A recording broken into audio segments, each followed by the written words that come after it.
안녕하세요. 해보자 스톤 엣지 서버 강좌의 진행을 맡은 사이먼입니다. 이번 시간에는 바이패스에 대해 알아보도록 하겠습니다. 바이패스의 사전적 정의는 우회도로입니다.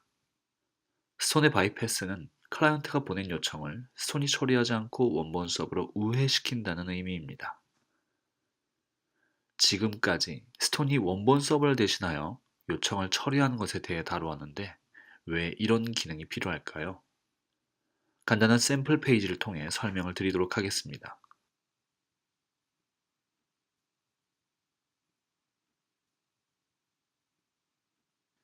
이 페이지는 보시는 바와 같이 현재 서버 시간을 알려주는 페이지입니다. 제가 요청할 때마다 서버에서 시간을 계산하여 보내주기 때문에 리프레시를 하면 시간이 바뀝니다. 소스를 열어봐도 아주 간단하게 시간만 적혀 있습니다. 이 페이지를 스톤을 통해 열어보도록 하겠습니다. 잘 보이네요. 시간 값을 계속 확인해 보겠습니다. 시간이 멈춰 있습니다. 이건 저희가 원하는 게 아닙니다. 이런 현상이 발생하는 이유는 바로 스톤의 TTL 정책 때문입니다. 스톤은 원본 서버에서 가져온 컨텐츠를 설정된 TTL 시간 동안만큼 원본 서버에 물어보지 않고 그대로 서비스합니다. TTL이 만료될 때에만 원본 서버에 요청해서 컨텐츠를 갱신하는 거죠. TTL이란 쉽게 말해 컨텐츠의 유통기한 같은 개념이라고 보시면 되겠습니다. 참고로 TTL 설정은 WM에서 확인이 가능합니다.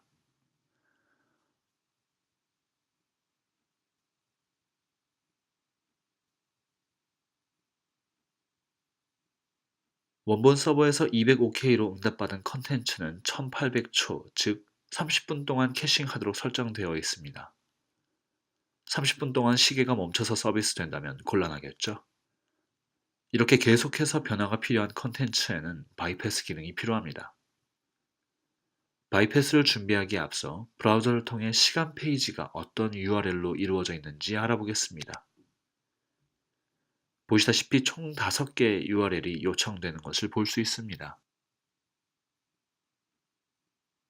지금의 문제는 시간 값이 갱신되지 않는 것이고 시간은 clock.php에서 계산됩니다. 즉, PHP를 제외한 나머지 컨텐츠들은 시간 갱신과 상관없다는 말이 되죠. clock.php만 바이패스하도록 설정하면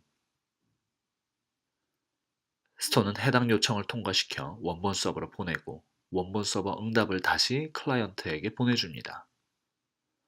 WM에서 clock.php를 바이패스 설정하겠습니다.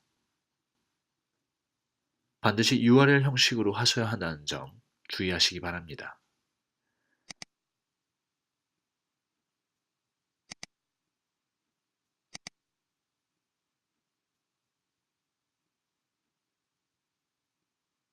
페이지를 리로드 해보겠습니다.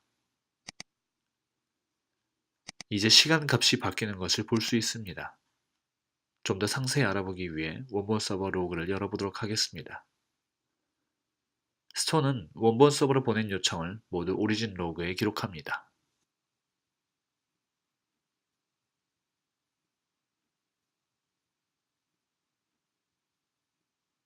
테일로 걸어놓고 페이지를 리로드 해보겠습니다.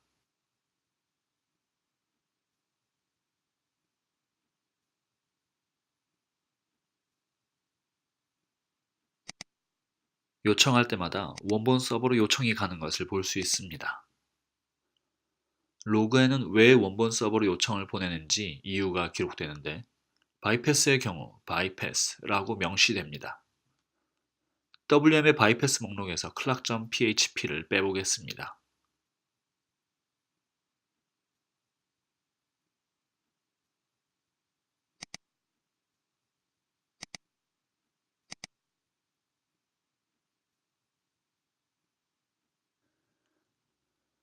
페이지를 리로드하면 첫 번째 응답을 스톤에서 캐싱을 하기 때문에 이후 시간이 바뀌지 않는 문제가 다시 나타납니다. 그리고 TTL이 다시 시작되었기 때문에 리프레쉬를 계속해도 원본 서버 로그는 더 이상 기록되지 않습니다. 다시 이 문제를 바로잡기 전에 이렇게 일일이 URL마다 조건을 걸어주는 것은 너무 번거로운 것 같습니다. 이럴 때는 특정 확장자로 설정하는 것이 효과적입니다. WM에서 모든 PHP에 대해 바이패스하도록 설정하겠습니다.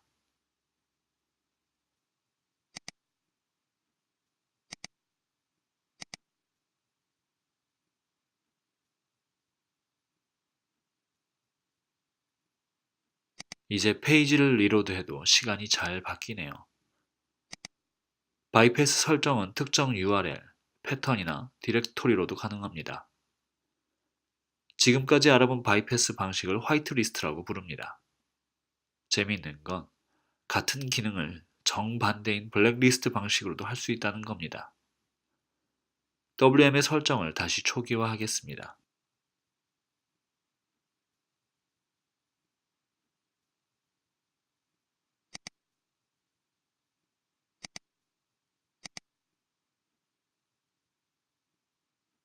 바이패스 설정에 들어와서 모든 get 요청이 원본 서버로 바이패스 되도록 설정하겠습니다.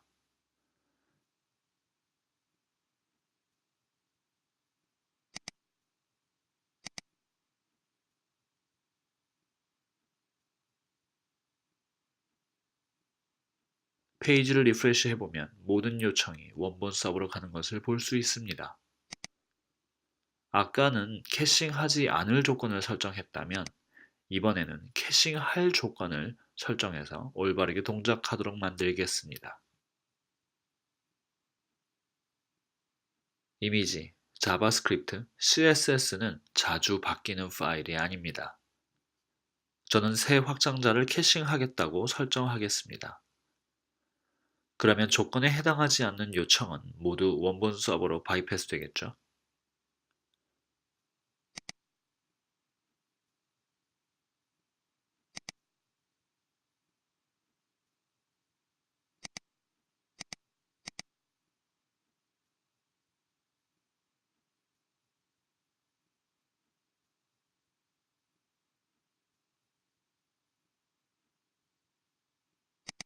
리프레시 해보면 클락.php만 원본 서버로 가는 것을 알 수 있습니다.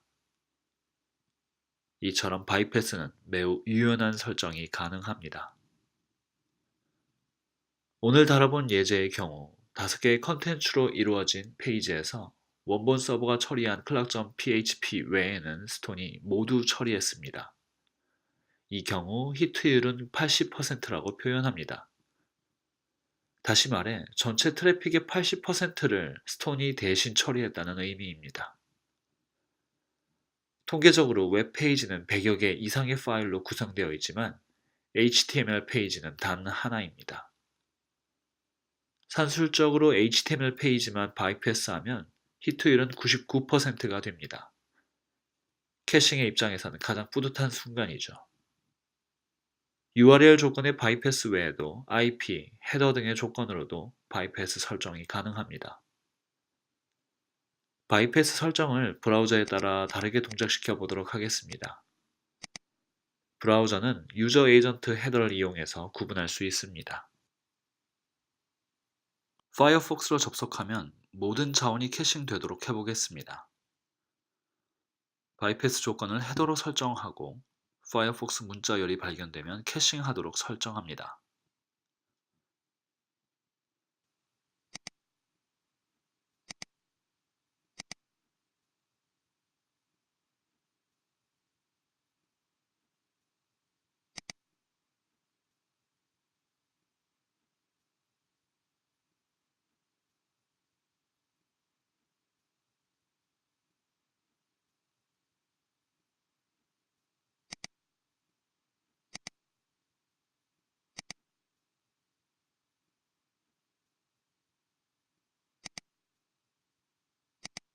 크롬으로 리프레시하면 시간이 바뀌지만 파이어폭스로 리프레시하면 시간이 바뀌지 않는 것을 확인할 수 있습니다.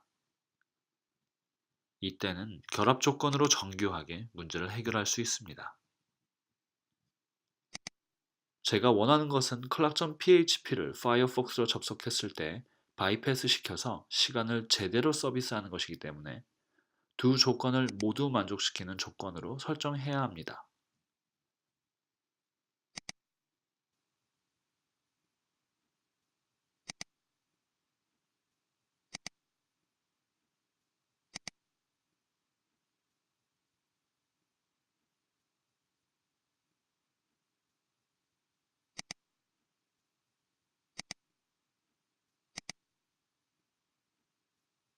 비슷하게 쿠키 헤더를 이용해 비로그인한 사용자는 스토니 페이지를 보여주고 로그인한 사용자는 웹서버가 처리하도록 설정할 수도 있습니다.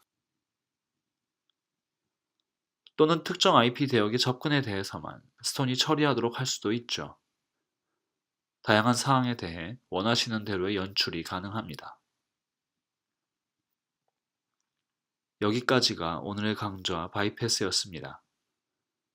오늘 강좌 내용 중 궁금하신 사항 또는 의견 있으시면 저희 와인소프트의 공식 이메일로 문의 주세요. 저희 와인소프트는 여러분의 피드백을 환영합니다. 지금까지 해부자 스톤 엣지 서버 강좌의 진행을 맡은 사이먼이었습니다. 감사합니다.